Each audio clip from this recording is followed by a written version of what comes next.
A guy was limping, so his friend asked him what was wrong. He replied, "My foot bugs me sometimes. It's just an old basketball injury." His friend said, Aren't you kind of short for a basketball player?" He replied, "Oh no, I never played basketball, and I just lost a ton of money on the NBA Finals last year and kicked in the TV." One night, a husband murmured in his sleep, "Oh, Emily, you're the one that got away." The wife, wide awake beside him, bolted up and exclaimed, "Emily? Who is Emily?" The husband, still in the depths of slumber, muttered, "Emily, your laughter is the melody of my heart." The wife, now fully awake and boiling with anger, shook him vigorously and demanded, "I demand to know who this Emily is." The husband, startled awake, looked at his wife with a mix of confusion and panic, and then said, "Honey, it was just a dream. You know I can't even remember where I put my own socks, let alone some Emily Bristlewright from Cattle Street in Manchester, who works as a part-time dentist."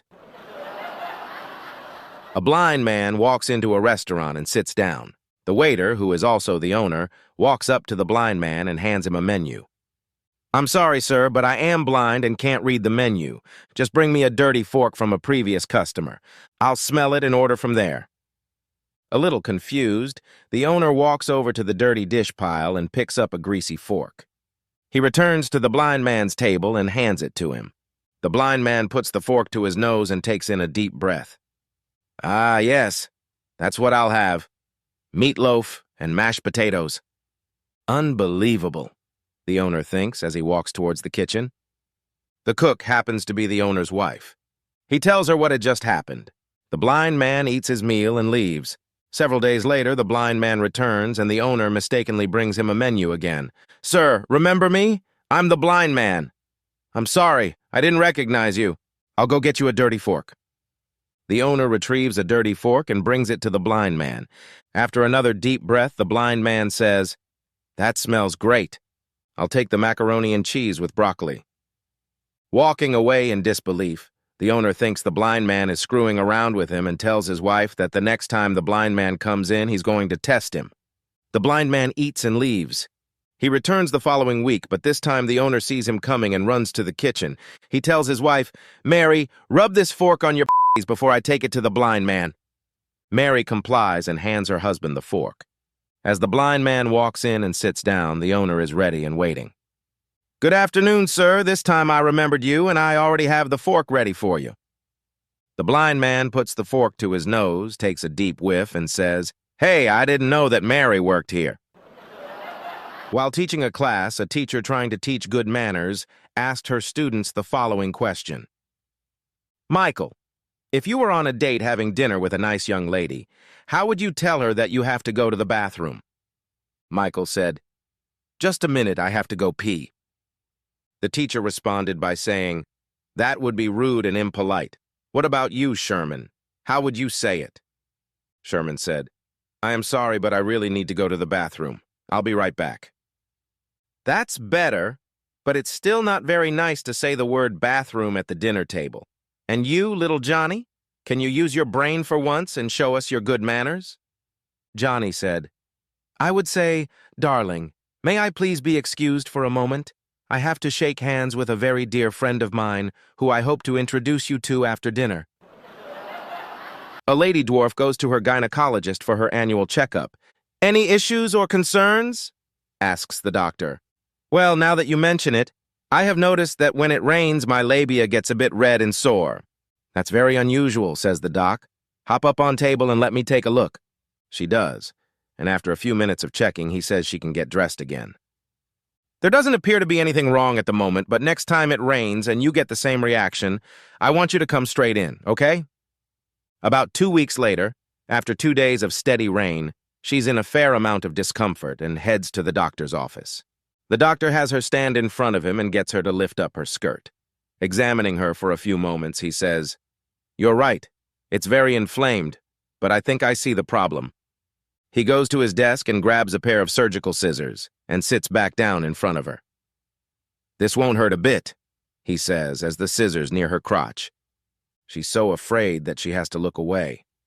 After a couple of minutes of cutting, he tells her, "Okay, you can let your skirt down now. Try a few steps around the office and see if that's made a difference. Cautiously at first, she takes little steps, then her eyes light up and she takes several big strides. "Oh, doctor!" she exclaims joyfully. "That's such a relief. What did you do?" "Not much," he said. "I just cut about 2 inches off the top of your rubber boots." Dan married a woman with an identical twin. Less than a year later, he was in court filing for a divorce. "Tell the court why you want a divorce," said the judge. "Well, Your Honor, every once in a while, my sister-in-law would come over for a visit, and because she and my wife looked exactly alike, every once in a while I'd end up making love to her by mistake," said Dan. "Surely there must be some difference between the two women." The judge said, "You'd better believe there is a difference, Your Honor. That's why I want the divorce." A little boy wakes up one night and realizes he needs to use the bathroom. He runs downstairs to the living room where his mother is having a party with her friends. "I gotta pee!" yells the little boy. "I gotta pee!" The mother takes her son to the bathroom. "Son," she says, "we do not yell the word pee when grown-ups are around. Next time, just whisper, okay?" The next day, the boy wakes up again and realizes he needs to use the bathroom. He runs downstairs to the living room where his mother is continuing her party from last night. "I gotta whisper," yells the little boy. "I gotta whisper." The mother, relieved that her son was more discreet than last time, takes her son to the bathroom. "Well done, son," she says. "That was much more polite." The next day, the boy wakes up again and realizes he needs to use the bathroom. He runs downstairs to the living room where his father is watching a football game. "I gotta whisper," yells the little boy. "I gotta whisper." The father says, "Son, come and whisper in your daddy's ear." 2 old ladies were outside smoking one day when it started to rain. One of the ladies took out a cut off the tip and put it over her cigarette. The other lady said, "Hey, that's a good idea. What's that called?" The lady responded, "It's a." The other lady said, "Where can I get one of those?" She said, "Oh, just about any grocery or drugstore." So the next day, the lady went to a local drugstore, went up to the cashier and said, "I need to get some The cashier looked at her puzzled because of her age and said, "What size?" The lady responded, "One that would fit a camel." A scrawny teenage boy asks his muscular friend how he gets so many girls to sleep with him. The muscular friend says, "Here's what you do. Next time there's a party, get a large potato and stick it down your pants and act normal. You'll see, that'll turn you into a chick magnet."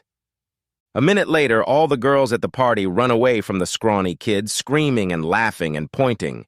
The muscular friend sees this and comes over to his scrawny friend. "Dude," he says, "you have to put the potato in the front." Wife goes to the doctor complaining that her husband farts unbelievably in his sleep. It smells so bad that it has become unbearable sleeping in the same room. She tells the doctor that her husband won't come to see a doctor because he doesn't believe he has a farting problem. Doctor suggests some pills, but the wife refuses, saying that the husband won't take them. The doctor, confused as why then she is there, tells her jokingly, "Why don't you then, when he goes to sleep, stick one end of the hose in his ass and the other put it out of the window?" To his surprise, the woman takes it as a real suggestion, thanks the doctor, and excited leaves. That very night, she did just as instructed and gets the best night's sleep for a long time. She gets up before the husband removes the hose, and husband doesn't know any better. She is so excited that she may have found a cure. The second night, she repeats the same thing. However, she wakes up in the morning to find her husband white as chalk, eyes blue and breathing very heavy. "Husband, what's the matter? Are you ill?" "I think I should have listened to you and gone to see a doctor about my farts," says the husband. "At night I farted so hard that I woke to find that I farted my gut right out of my ass. It took me the whole night to shove it all back in." When Grandpa found a bottle of Viagra in the bathroom medicine cabinet, he asked his son about using one of the pills. The son said, "I don't think you should take one, Dad. They're very strong and very expensive." "How much?" asked Grandpa. $10, a pill," answered the son. "I don't care," said Grandpa. "I'd still like to try one, and before we leave in the morning, I'll put the money under the pillow." Later the next morning, the son found $110 under the pillow. He called Grandpa and said, "I told you each pill was $10, not $110. "I know," said Grandpa. "The 100 is from Grandma." An exhausted blonde dragged herself to the doctor's office. "Doctor, there are dogs all over my neighborhood," she said. "They bark all day and all night, and I can't get a wink of sleep." "I'm going to prescribe some sleeping pills," said the doctor. "A few of these and your troubles will be over." "Great," said the blonde. "I'll try anything." A few weeks later, the blonde returned looking worse than ever. "Doctor, it didn't work. I'm more tired than before." "I don't understand how that could be," said the doctor, shaking his head. "Those are the strongest pills on the market." "Maybe so," said the blonde. "But I'm still up all night chasing those dogs, and when I finally catch one, it's getting him to swallow the pill." Two medicine students were sitting on a bench when they saw an old man walking along the road. The man seemed to have some sort of disability because he had his legs unusually close together, and when we walked, he dragged one foot along the road. The medicine students, taught to come to conclusions by observation, took notice of this. One student said to the other, "I think that man has suffered some sort of injury to his lower back and knees. That's why he's walking unusually." The other one replied, "No, I don't think so. Can you remember that lecture the other day? This is a pretty common birth defect.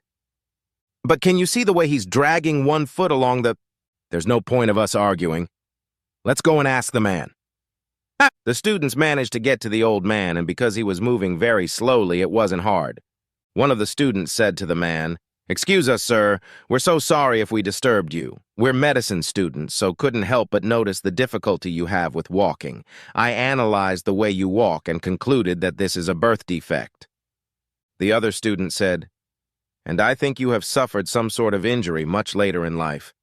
Which of us is correct?" The man sighed and said, "Just like you two, even I had come to a conclusion, but it looks like we're all wrong." Surprised at this, one student asked, "Sorry, sir, we do not understand. Can you please elaborate?" The old man replied, "You thought it was a birth defect. You thought it was an injury, and I thought it was just a fart." A hunter kills and eats a bald eagle and is arrested for violating the Endangered Species Act. He pleads guilty and throws himself on the mercy of the court. "Your Honor," the hunter said, "I had no idea that it was illegal to kill and eat a bald eagle. If you let me go, I'll never do it again."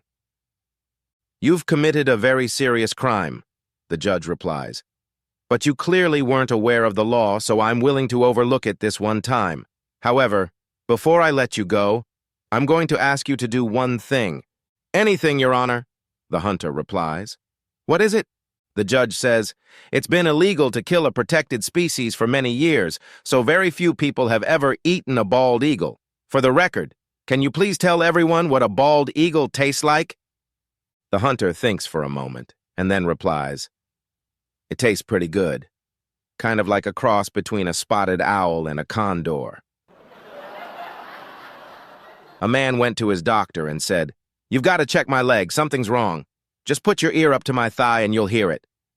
The doctor placed his ear against the man's thigh and heard, "Give me $10. I really need $10. "How long has this been going on for?" the doctor asked. "That's nothing," the man said. "Put your ear up to my knee." The doctor put his ear up to the man's knee and heard, "I really need $20. Please give me $20. "Ah," the doctor said, "I know exactly what's wrong. Your leg appears to be broke in two places." Bob did like he always does, kissed his old lady, crawled into bed, and fell asleep. All of a sudden, he wakes up with an elderly man dressed in a white robe standing in front of his bed. "What the hell are you doing in my bedroom? And who are you?" he asked. "This is not your bedroom," the man replied. "I am St. Peter, and you are in heaven." "What? Are you saying I'm dead? I don't want to die. I'm too young," said Bob. "I want you to send me back immediately." "It's not that easy," said St. Peter. "You can only return as a dog or a hen. The choice is your own." Bob thought about it for a while, and figured out that being a dog is too tiring, but a hen probably has a nice and relaxed life. Running around with a rooster can't be that bad. "I want to return as a hen," Bob replied. And in the next second, he found himself in a chicken run, really nicely feathered. But now he felt like his rear end was going to blow. Then along came the rooster. "Hey, you must be the new hen St. Peter told me about," he said. "How do you like being a hen?" "Well, okay, I guess, but it feels like my ass is about to explode." "Oh, that," said the rooster. "That's only the ovulation going on. You need to lay an egg." "How do I do that?" Bob asked. "Cluck twice, and then you push all you can." Bob clucked twice and pushed more than he was good for, and then plop, an egg was on the ground. "Wow," Bob said. "That felt really good." So he clucked again and squeezed, and you better believe that there was yet another egg on the ground. The third time he clucked, he heard his old lady shout, "Bob, for Christ's sake, wake up! You're all over the bed."